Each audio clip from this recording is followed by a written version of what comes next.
Hola, buenas. Bienvenidos nuevamente al curso sobre contratos administrativos y responsabilidad de la administración pública. En esta oportunidad vamos a conversar un poco sobre el contrato administrativo en Venezuela, la evolución que ha tenido esta noción del contrato administrativo en Venezuela y cuáles son sus principales críticas y las vicisitudes y el estado actual de la situación de este debate sobre la figura del contrato administrativo en Venezuela, tal como la hemos conocido hasta hoy en día. Ustedes ya tienen un material que se les ha suministrado sobre esta temática. Nuevamente, pues los invito a leer este material, especialmente en esta sección, en este tema, que es muy importante que lo lean. ¿Por qué? Porque aquí en este material van a encontrar las referencias jurisprudenciales más concretas, que es lo fundamental en este punto. ¿Okay? En este punto entonces es muy importante el análisis jurisprudencial y eso es básicamente de lo que vamos a estar hablando. En este video no puedo, por lo tanto, detenerme en cada una de las sentencias, en cada uno de los precedentes jurisprudenciales, lo cual sí podrán tener mucho más detalladamente en el material de lectura que se les haya hecho llegar. ¿Okay? Así que a él me remitiré cuando sea necesario para hacer alusión a alguna decisión judicial, alguna sentencia especialmente relevante para este caso. Bien, para ir entrando ya en materia, lo que tenemos que tener presente es que en Venezuela la noción de contrato administrativo es un producto básicamente jurisprudencial. Es decir, esto es una noción que básicamente importa, trae, implanta en Venezuela nuestra jurisprudencia y principalmente la sala político-administrativa de nuestro máximo tribunal, anteriormente la Corte Suprema de Justicia, hoy en día el Tribunal Supremo de Justicia, y se le debe a ese desarrollo jurisprudencial la definición o indefinición de los contornos de los límites particulares de esta noción que es el contrato administrativo. Bien, así que lo que vamos a examinar quizás está teñido un poco por las imprecisiones que pueden dar el desarrollo del tema desde el punto de vista estrictamente jurisprudencial. ¿Okay? Es decir, hasta muy reciente data no hemos tenido una legislación de la contratación pública en general e incluso la que tenemos hoy en día presenta bastantes deficiencias y a eso tenemos que añadirle que esta legislación que tenemos hoy en día, además de los problemas e insuficiencias que pueda experimentar, hay que añadirle otro tanto. No habla para nada, no trata el tema del contrato administrativo. Es decir, para ser concreto y adelantándome un poco a la temática, la ley de contrataciones públicas no regula al contrato administrativo. Entonces, ¿dónde vamos a encontrar el contrato administrativo regulado en Venezuela? En ninguna parte.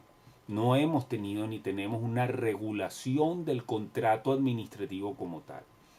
Es todo un producto jurisprudencial básicamente y a esa jurisprudencia la ha acompañado la doctrina. En algunos casos simplemente para glosar la jurisprudencia, en otros casos para criticarla y señalarla. Lo cual hace de de esta materia, un terreno bastante inestable. Pero para simplificar y guiarlos un poco en la lectura del material que tienen, ¿cuáles son los dos grandes temas importantes que deben desentrañar al estudiar el contrato administrativo en Venezuela? Los dos grandes temas son, por una parte, el, el tema, el tema que habíamos dejado pendiente al hablar del contrato administrativo en Francia, y esto es el supuesto régimen jurídico sustantivo del contrato administrativo. ¿Existe ese régimen? Hay un régimen sustantivo del contrato administrativo, dónde se encuentra, qué normas y qué principios los componen, cuáles son esas normas y cómo se interpretan esas normativas o esos principios si es que existen. Pues ese es un tema, ese es el primer tema a tratar. Y los problemas evidentemente que derivan de este gran tema, de la sustantividad del contrato administrativo, ¿no? Y el principal problema que hay aquí es la dificultad que existe, como lo vamos a ver ahora, de articular ese régimen sustantivo con el principio de legalidad. El segundo gran tema en materia de contratos administrativos en Venezuela, los criterios de identificación. ¿Qué criterio ha utilizado la jurisprudencia para identificar, señalar al contrato administrativo? ¿Qué criterios se utiliza el juez para decir esto es un contrato administrativo? Y ahí encontramos básicamente dos criterios que vamos a tratar de desmenuzar un poco, que son el criterio del servicio público y el criterio de las cláusulas exorbitantes del derecho común. Estos son los temas tratados. Estos son los dos grandes temas en los que usted se va a concentrar y los dos grandes temas que usted tiene desarrollados en el material de lectura. ¿Okay? Vamos a ir viendo poco a poco estos temas ahora. Voy a tratar de hacer un resumen y de decirles cuáles son la síntesis y los temas destacables y subrayables en todo este material que ustedes ya tienen a su disposición. Lo primero que hay que destacar de Venezuela o del contrato administrativo en Venezuela, como ya les decía, es que esto es una labor estrictamente jurisprudencial. Siempre se menciona, porque es así, como antecedente fundamental todo esto, una decisión de la Corte Federal y de Casación del año 1944, en el famoso caso del puerto de La Guaira, que es interesante. Yo creo que ese antecedente marca el tono general de toda la evolución del contrato administrativo hasta hoy en día. En esa sentencia, fíjense qué curioso, ya se afirma la existencia de los llamados contratos administrativos sin que existiera para la época ya una norma legal que consagrase los contratos administrativos, que dijese existen una categoría especial diferente, un subgrupo, un conjunto de contratos del Estado que vamos a llamar contratos administrativos y que tienen tales o cuales características. No existía una norma, ni existe hoy en día una norma que establezca algo similar. Sin embargo, en esta sentencia del año 44, como les decía, ya se afirma esto. Se afirma primero la existencia de una categoría de contratos que se llaman contratos administrativos. Fíjense qué osado en ese momento. Y además se afirma para sostener algo. Estos contratos no se rigen por los principios del derecho común. Tienen unos principios y una regulación propia. Fíjense, ya esto comienza a marcarnos entonces un tono de toda la evolución de este tema. Se afirma la existencia de los contratos administrativos, inmediatamente se dice tienen un régimen sustantivo particular, no se le aplica el Código Civil. De hecho, la sentencia me va a permitir leer unas líneas nada más, porque esto es, yo creo que marca todo lo que viene por delante. Dice lo siguiente: es en la doctrina de los grandes autores modernos y no en preceptos legales especiales en donde se establece que no deben aplicarse por analogía a los contratos administrativos de suministro de provisiones ni a los de trabajos públicos las disposiciones de derecho privado sobre el contrato de venta ni sobre el arrendamiento o locación de cosas. Con esa frase, fíjense cómo empieza. Con esto se marca ya una posición esencial. ¿Cuál es la fuente para sostener que existen los contratos administrativos?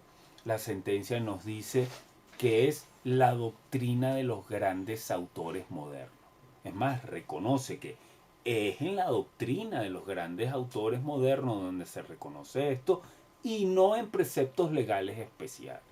Es decir, mi fuente de derecho es la doctrina y no la ley. Ya esto es bastante curioso.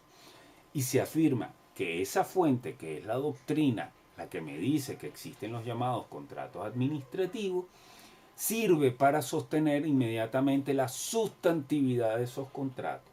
No se le aplican las disposiciones de derecho privado, dice la sentencia. Es decir, olvídese usted entonces de aplicar el derecho común acá. Tienen un régimen particular diferente. ¿Cuál es? Tampoco nos lo aclara. Bien, fíjense entonces que las dos características fundamentales de la decisión del año 1944 son, uno, que la fuente empleada en este caso es la doctrina de los grandes autores, como dice la sentencia, es decir, no existe una fuente legal para sostener la existencia de los contratos administrativos, y de otra parte se salta directamente a afirmar, a pesar de que no existe una fuente legal, que existe una categoría que son los contratos administrativos y que tienen un régimen particular. Por lo pronto nos dice no se rige por el derecho privado. ¿Ok? Desde ahí en adelante, la verdad, hasta nuestros días, la jurisprudencia de la jurisdicción contencioso administrativa de todos nuestros tribunales ha sostenido la existencia de los contratos administrativos, sosteniendo constantemente que estos se tratan de contratos que tienen un régimen jurídico propio. Es decir, se parte de lo que quizás es la última etapa de la evolución del contrato administrativo en Francia, que como hemos visto evoluciona de una noción estrictamente adjetiva y luego se sustantiviza gracias a los postulados de la Escuela del Servicio Público.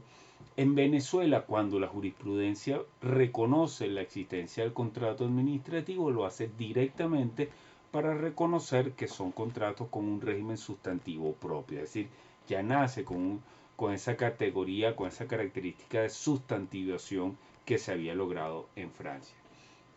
Desde ahí en adelante en Venezuela se ha sostenido casi inalteradamente la existencia de estos contratos como una categoría aparte de contratos que tienen un régimen jurídico propio y que se trata de un régimen, no lo dice así en el año 44, pero lo va a decir posteriormente, de derecho público.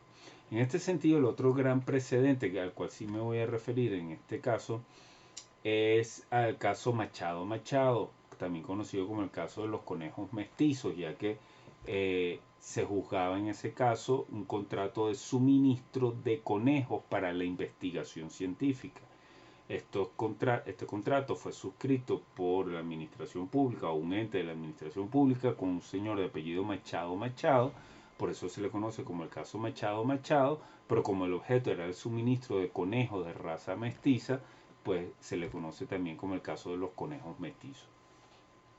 En este caso, la también Corte Federal de Casación, en el año 54, tengan esto en mente, porque es muy interesante, luego lo vamos a ver más adelante, este importante precedente tiene unas características muy singulares para otro tema que vamos a ver, se produce incluso antes que, como veíamos, el caso Esposos Bertin en Francia, que se produjo en el año 56. Pues en el año 54, nuestra Corte Federal de Casación dice lo siguiente: frente a muchas discrepancias surgidas entre multitud de autores, de las cuales no es el caso tratar, es un hecho cierto y admitido hoy por la jurisprudencia y la doctrina la existencia de negocios contractuales entre los particulares y la administración pública regidos por el derecho público. Piensa entonces que nuevamente se recurre a la fuente doctrinaria aderezada ahora por la jurisprudencia.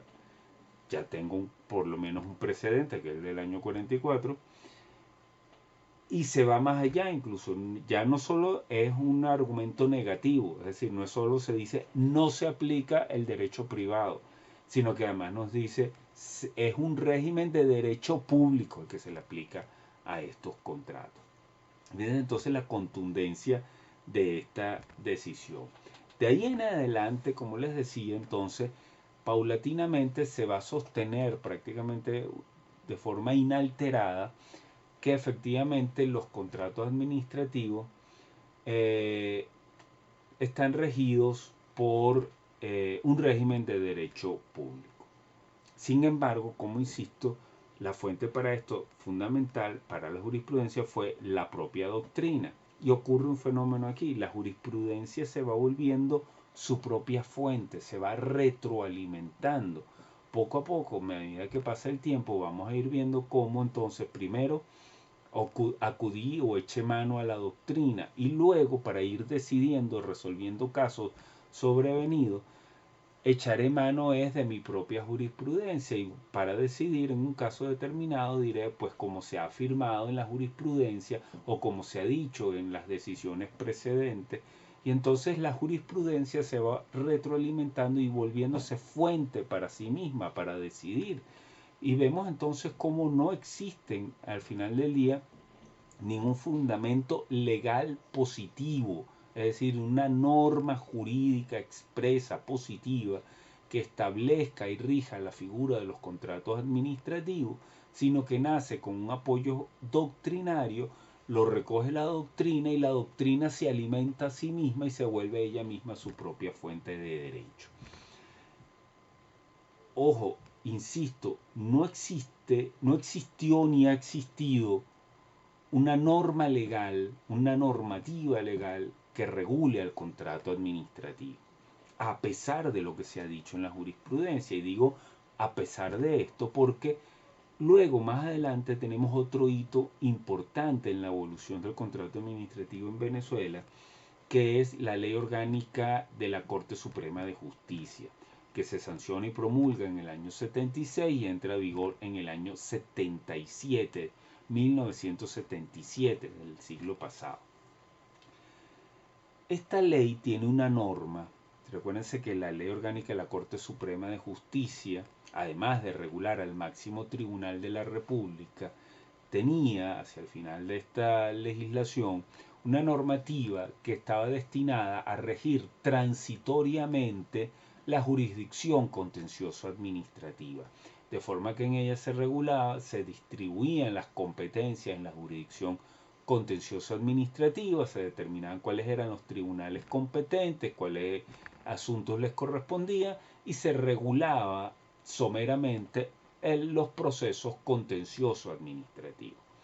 Todo esto de manera, digamos, transitoria, decía la ley, hasta que se dictase la ley que regula la jurisdicción contencioso administrativa, lo cual nunca llegó a ocurrir bajo la vigencia de esta ley. Esa temporalidad se extendió durante toda la vigencia de la Ley Orgánica de la Corte Suprema de Justicia y es solo mucho tiempo después, luego de la Constitución del año 99 y luego de que se deroga la Ley Orgánica de la Corte Suprema de Justicia, que se dicta la Ley Orgánica de la Jurisdicción Contencioso Administrativa. Pero bueno, dejando esto de lado, en ese marco normativo de la jurisdicción contencioso administrativa que estaba en la Ley Orgánica de la Corte Suprema de Justicia, se le daba a la Sala Político-Administrativa del Tribunal Supremo de Justicia competencia para conocer distintos asuntos, nulidad, validez, cumplimiento, etcétera, relacionados con los contratos administrativos. Básicamente eso era lo que establecía la norma. Es decir, la norma lo que hacía era determinar una competencia exclusiva de la Sala Político-Administrativa de la entonces Corte Suprema de Justicia. ¿Cuál es la importancia o trascendencia de esta norma? Que es precisamente quizás la única o casi la única norma legal que en ese momento hizo referencia a los contratos administrativos. Ojo, hace referencia a los contratos administrativos con el fin concreto de atribuirle competencia en esa materia a la Sala Político-Administrativa. Quiere decir que es una norma estrictamente adjetiva, una norma procesal. Lo que regulaba era la competencia procesal. ¿Cuál es el juez competente? Pues la sala político-administrativa. Para continuar, creo que tenemos que preguntarnos entonces cuál es la importancia que tuvo dentro de esta evolución de la noción de contrato administrativo en Venezuela la vigencia de la ley orgánica de la Corte Suprema de Justicia. Como pueden haber visto entonces, como pueden leer dentro del material que tienen para lectura, a partir de la sentencia del caso Acción Comercial, la disposición contenida en la ley orgánica de la Corte Suprema de Justicia es entendida como una afirmación, un sustento, un espaldarazo a la teoría de la noción general del contrato administrativo, tal como se ha definido, tal como se le ha tenido en Venezuela. ¿Esto qué implica? Que se entendió como una reafirmación de la existencia de un régimen jurídico sustantivo del contrato administrativo, cuando en realidad no tenía por qué, ni sustentaba nada parecido a esta norma, dado que se trata, como he dicho ya varias veces, de una norma estrictamente adjetiva, y de ella no se podía hacer derivar realmente la existencia de un régimen jurídico sustantivo comprendido por una serie de normas o principios que regulasen, por ejemplo, los poderes o potestades que ejerce la administración pública dentro de estos contratos, cuál es el alcance o consecuencia de estos poderes, a qué queda sometido el contratista, cuáles son los derechos del contratista. Nada de esto estaba, por supuesto, comprendido dentro de una única norma que todo lo que hacía era definir una competencia estrictamente judicial. Por eso luce realmente como exagerado y desproporcionado realmente tomar como fundamento de una noción que lo que hace es sustentar esta sustantividad, tomar como fundamento, insisto, una norma estrictamente adjetiva. De ahí quizás lo más criticable de esta noción. Vemos entonces quizás, para resumir, cómo el sustento, el fundamento en realidad de la noción de contrato administrativo en Venezuela es muy endeble, y a pesar de ser endeble, es una noción que se mantiene, que se sustenta. Quizás aquí hay una evidencia de las falencias fundamentales del derecho administrativo, y es la ausencia de una teoría general del derecho administrativo, es decir, una teoría que pueda dar una explicación transversal del derecho administrativo aplicable a todos los temas o materias que comprenden esta rama del derecho, sea responsabilidad, sea contratos administrativos, sea actividad de la administración pública, acto administrativo, etcétera, y que logre establecer un hilo de coherencia en todos estos temas, en todas estas materias. Eso es lo que faltaba, un hilo de coherencia aquí, porque si sostenemos, como es lógico y necesario sostenerlo, la existencia o la prevalencia del principio de legalidad como principio rector de la actividad administrativa, evidentemente entonces no podemos hablar de potestades o prerrogativas de la administración que no tengan su origen en la ley. Entonces, ¿cómo vamos a sustentar un régimen sustantivo que es básicamente un régimen comprendido que está integrado nada más que por esta serie de poderes de la administración pública, cuando ninguno de estos poderes deriva de la legalidad? Yo creo que ahí está la principal falencia, la principal debilidad de la noción del contrato administrativo, lo cual ha hecho a esta noción objeto de muchas críticas, que lleva a la posición que defendemos personalmente, que es la necesidad, que es primero la necesidad de terminar de abandonar definitivamente dentro del derecho administrativo a esta figura, la cual además consideramos que, al menos como ha existido, nunca debió haber existido